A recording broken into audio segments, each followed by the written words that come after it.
Magandang araw mga kapwa ko sa Nosenyo, ating sariwain ng mga mahalagang usaping tinalakay sa ika-20 regular na sesyon ng Sangguniang Bayan ng San Jose, Batangas na ginanap araw ng Miyerkules, Disyembre 10, 2025. Isang usapin ang tinukoy ni Kagalang-galang Jose Neris M. Magbing sa kanyang privilege speech. Ito ay tungkol sa ginagawang kalsada ng Barangay Don Luis na kasalukuyang hindi pa rin natatapos.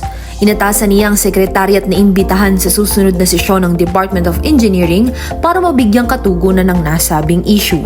Nagpahayag din si Kagalang-galang Benito P. Atienza ng privilege speech, kung saan iminungkahi niya na magkaroon ng matibay na pagsuporta ang lokal na pamahalaan para sa gaganaping Child and Bulilit Teen Congress sa ika-1 ng Marso 2026. Samantalang isang usapin naman ang tinalakay ni Kagalang-galang Benito P. Atienza sa Question R. Ito ay ukol sa Firecracker Ordinance. Layunin niyang tiyakin na maiwasan ng pinsala at kapahamakang dulot ng paputok sa pagsalubong sa bagong taon ng mga mamamayang San Joseño. Pinahayag naman ni Kagalang-galang Jose Neris M. Magbing ang kanyang katanungan kung mayroong timbangan ng bayan ng pampublikong pamilihan ng ating munisipalidad. Iminungkahi rin niya ang paghingi ng tulong at suporta sa AGA Party List sa pamamagitan ni Board Member Kagalang-galang Kathleen C. Briones Kekep na magkaroon ng digital na timbangan ng ating bayan. Ito naman ay agad na binigyang tugon ni Board Member Kagalang-galang Kathleen C. Briones Kekep na makasisigurong maipararating ang nasabi nitong kahilingan sa nabanggit na party list. Dumako naman tayo sa mga paksang iniulat para sa committee reports ng iba't ibang mga naatasang komite.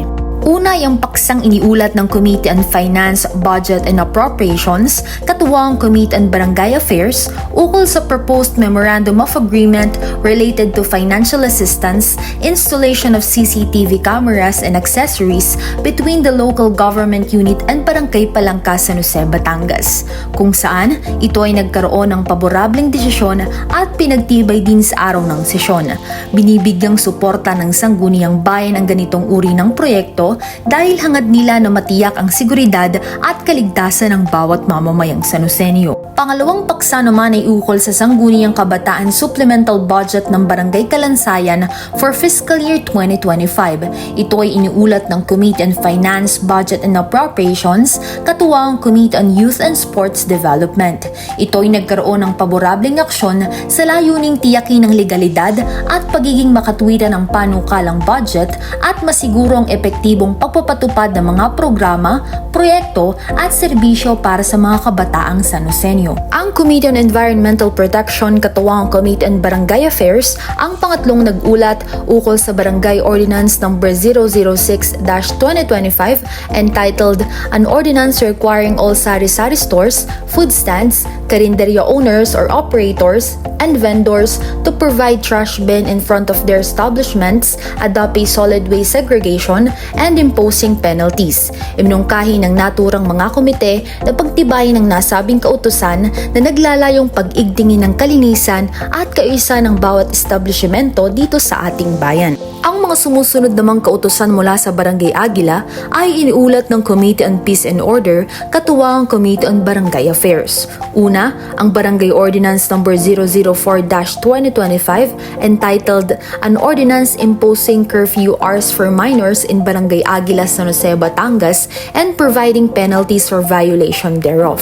Pangalawa, Barangay Ordinance No. 005-2025 entitled Proposed Ordinance Requiring Establishments of Tracking Services to install or erect traffic signal devices across their entrances, providing penalties for violation thereof. Pangatlo ay ang Barangay Ordinance No. 007-2025 entitled An Ordinance Regulating the Use of Videoke and Other Amplified Sounds, Providing Punishment for Violation thereof. Ang tatlong kautusan na ito na nagmula sa Barangay Aguila ay nagkaroon ng paborableng desisyon mula sa magkatuwang na komite. Layunin ng mga barangay ordinances na ito na mapabuti ang kaayusan, kapayapaan at kaligtasan ng barangay upang matiyak ang maayos, disiplinado at ligtas na pamumuhay ng lahat ng residente dito. Ang Committee on Peace and Order katuwang Committee on Barangay Affairs ang panglimang nag-ulat ukol sa Barangay Ordinance No. 008-2025 entitled An Ordinance Creating Barangay Administrative Aid 1 Utility Worker 1 Position in Barangay Aguila, San Jose, Batangas, kung saan ito ay nagkaroon ng paborableng desisyon. Layunin ng naging desisyon na mas mapahusay ang serbisyong administratibo para sa barangay at residente nito. Ang mga sumusunod namang paksa ay iniulat ng Committee on Housing and Land Utilization. Una, yung request for the reclassification of a lot from agricultural to commercial use with an area of 300 square meters located at Barangay Aguila, San Jose, Batangas. Pangalawa, request for the reclassification of a lot from agricultural to commercial use with an area of 921 square meters located at Barangay Anus, San Jose, Batangas. At ang panghuli ay ang request for the reclassification of a lot from agricultural to commercial use with an area of 2,982.33 square meters located at Barangay Sabang, San Jose, Batangas. Ang tatlong paksang ito ay nagkaroon ng paborableng desisyon mula sa naatasang komite. Ang mga ito ay tumutukoy sa mga kahilingan para sa reklasifikasyon ng mga lupa mula agrikultural tungong komersyal upang magamit sa mas angkop na layuning pangkaunlaran ng kani-kanilang barangay, mapalawak ang lokal na negosyo, makatulong sa paglikha ng trabaho at higit na mapaunlad ang ekonomiya ng bayan. Isang paksa naman ang tinalakay at pinagtibay sa urgent matters na nakapailalim sa Order and Calendar of Business ng nasabing bilang ng sesyon.